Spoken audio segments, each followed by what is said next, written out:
Maraming supporters ang nagagalit sa akin kasi ano daw yung live ko kahapon. Hindi pa ako nagsisimula, guys. Hindi nyo pa alam yung totoo. Tapos na po yung My Day the series. Siyempre, tapos na po. At may upcoming project ako, which is yung The Rainbow Prince. Hindi po pala, mali. Hindi Rainbow Prince. I mean, yun po yung project ni Direk na ino-offer niya rin sa akin. Pero pinag-isipan ko muna, tinanggihan ko muna.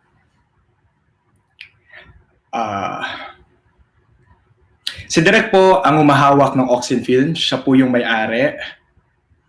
Siya po yung director ng My Dida series. Siya po ang dahilan kung bakit magandang My Dida series. Pero wag po nating kalimutan yung mga tao pong na nagtrabaho sa likod ng camera. Hindi lang po si Direk yun.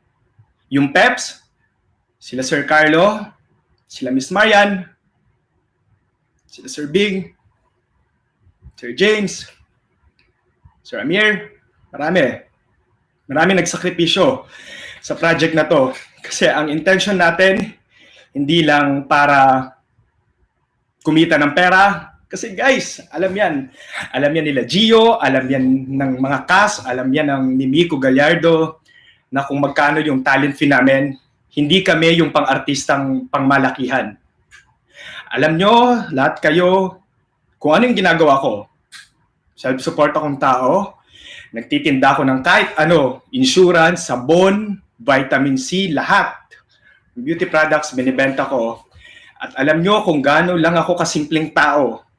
Ayokong manira ng tao kasi unang-una, anong mapapala ko? Wala akong mapapala kasi alam ko mapapahamak yung pangalan ko dito. Pero hindi ko kaya na manahimik, matulog na lang na parang walang nangyari kasi nabully na ako dati pa. Kung ano yung comment ko sa What is BL, doon ako nabash. Sabi ko hindi ako pwedeng manahimik lang. Hindi ako pwedeng manahimik na parang sasabihin ko lang na okay lang na agdabiyahin niyo ako. Sasabihin ko sa akin na pinablatter mo ako. Okay. Pinablatter daw po ako ni Direk. Pinablatter daw po niya ako kanina. So may proof po ako. Shan, madami akong proof. Tahimik lang ako. Ayoko maglabas pero kinausap kita. Nagmakaawa ako sa iyo na kung pwede mag-usap tayo. Ano yung pag-uusapan natin? Ano nga ba yung pag-uusapan natin? Alam natin na ang pinag-uusapan natin dito yung kita ng My Day the series. Ano nga ba yung kita ng My Day the series? Labas ako dito. Totoo, labas ako dito. Tinatanong kung bakit ako pinablatter because of my live last night. Kasi ang yabang ko nga daw, ang laki daw ng ulo ko. Wala daw akong utang na loob.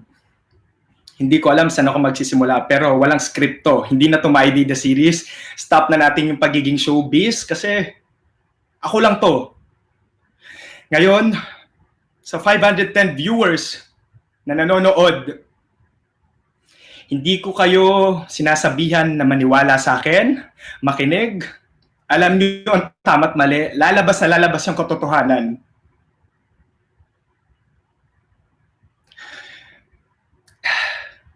Mamayabag pero simpleng tao lang ako. Mahal ko yung pamilya ko, businessman ako, ginagawa ko yung lahat ng makakaya ko just to provide for my family. Kaya ako nagsasalita ngayon kasi hindi ko kaya. Masikmura na yung Peps, inaapilag. Yung mga sinasabi ng tao, okay lang sa akin, sirain niyo ako, pero wag lang yung pamilya ko. Wag lang yung Peps. Wag yung mga taong tahimik lang. Unfair ka, direction, unfair ka. Kasi nagpapalaban ka sa mga supporters mo. Na Diyos ko, hindi man umabot ng 10. Ayoko magsalita. Gusto ko lang sabihin sa inyo guys, sa mga naniniwala kay Direk, sa mga nang-aaway sa akin, sinasabihin ako walang utang na loob. Hindi ako galit. Kasi alam ko, unang-una, sa akin kayo naniwala, Alam ko ang dahilan kung bakit nyo kami minahal dahil sa amin ni Miko.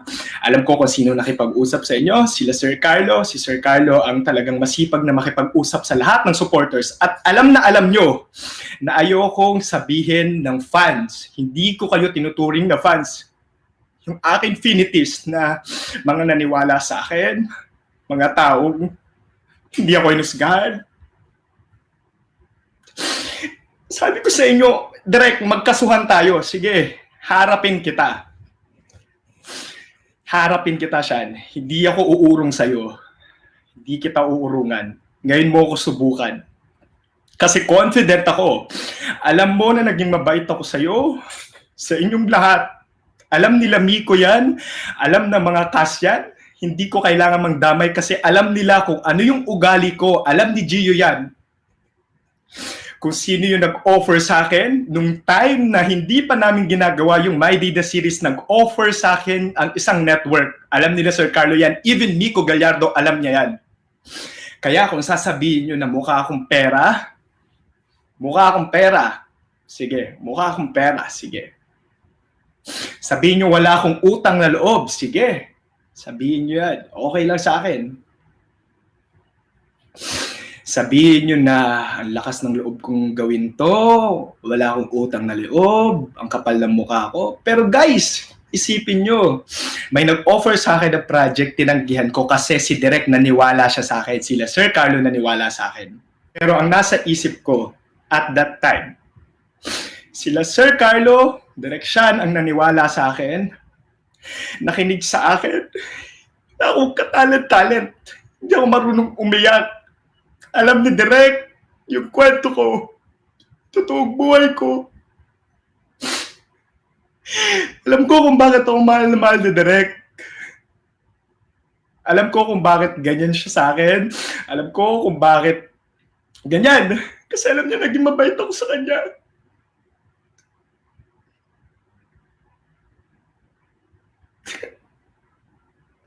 Pero sasabihan mo ko na parang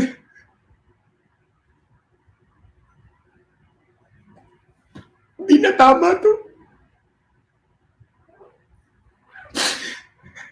Guys, ang My Day, naging possible ang My Day dahil kay Sir Carlo Morris ng Peps. Behind that Peps, andyan si Sir Bing, Miss Mayan, Sir James, kay Oxen Films. Alam yan nila. Yung mga cameraman niya na hinahire, si Direk, si Kuya Andrew. Huwag tayo maglokohan. Gagawin niyo akong masamang tao? Sige, gawin niyo akong masamang tao. Pero putang ina, hindi ako mananahimik, hindi ako susuko. Nasabihin sa inyo yung totoo. Sean, marami akong alam na baho mo. Marami kang alam na baho ko. Maglabasan tayo. Pero hindi mo matatanggi yung mga mabuting nagawa mo. Hindi ko matatanggi yun at hindi mo rin matatanggi yung magandang nagawa ko sa buhay mo. Yung mga panahon na walang naniniwala sa'yo, walang nakikipag-usap sa'yo.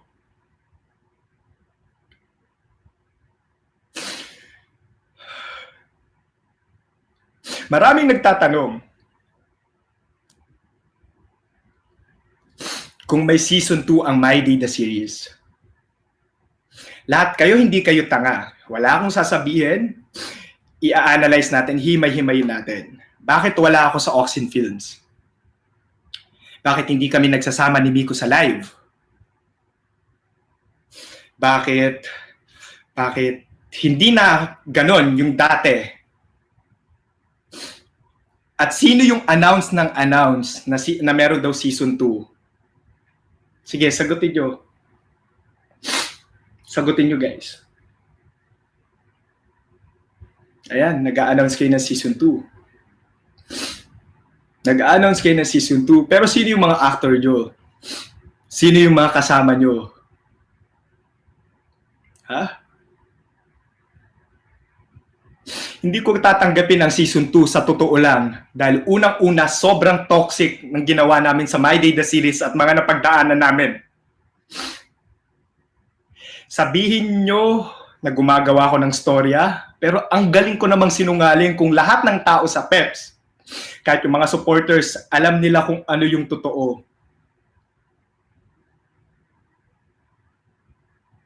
Huwag tayo maglokohan. Kasi siya, alam mo, isang sabi ko lang dito sa video to, sirang-sira ka. Kaya kitang sirain. Sasabihin mo sa akin kanina na kakasuhan mo ko. Okay? Pinablatter mo na ako. Sige. Ako pa yung tinakot mo. Ako pa yung tinakot mo. Ngayon mo pa ako tinakot. Guys, wala na pong season 2. Ako na pong nag-a-announce. Ayaw man sabihin nila Sir Carlo, ayaw man sabihin nila Direk. Wala na pong season 2. Ako na nag-a-announce kasi hindi ko tatanggapin kahit offer man nila ako ng magkano. Kasi unang-una, napaka-toxic. Anong rason? Bakit kami humiwalay sa Oxin Films? Si Peps, unang-una, bago nagsimula si Sean, sino ba ang naniwala sa kanya? Bago pa ako na-discover, bakit pa naging possible si My Day the Series? Guys, alam nating lahat na Oxin Films at Peps ang magka-partner.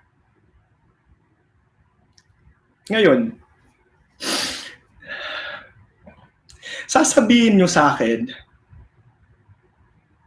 na ba't hindi ko tatanggapin yung offer? Unang-una, si Miko Gallardo, hindi rin sigurado. Kasi si Miko Gallardo may ibang management. Wala tayong karapatan.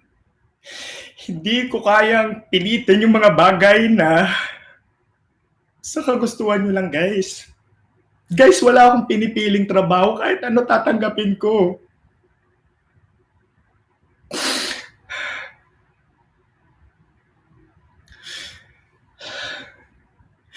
Unang-una si Miko, under Regal siya. Iba yung management niya. At saka good luck kung tatanggapin niya yung project.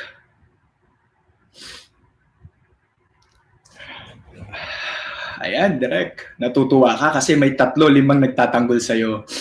Oxin lang malakas. Talagang Oxin lang malakas kasi Oxin ang pinakamagandang gumawa ng BL sa kasaysayan ng Philippines. Ano ba? Huwag tayong maglokohan. Pero guys, isa sa rason kung bakit naging possible ang My Day the Series dahil sa Peps. Clarify natin yan. Clarify natin yan. Alam ng mga tao, yan si Bash. Ano ba yan si Bash? YouTuber yan si Bash. Bago pa ako nakilala ni Bash, hindi pa siya member ng Infinities. Hindi pa siya supporter ko or ng My Day the Series. YouTuber na yan, nanonood na yun ng BL. Napanood niyo yung BL. Alam ng mga reactors kung ano yung totoo. Ano yung totoo. Huwag niyo akong hamunid. Huwag niyo akong hamunid. Guys, itigil na po natin yung Akimi. Kasi part lang po yun ng trabaho namin. Ito po yung reality. Please guys, tanggapin po natin na yung My Day the Series, si Ace and Sky ay fantasy lang.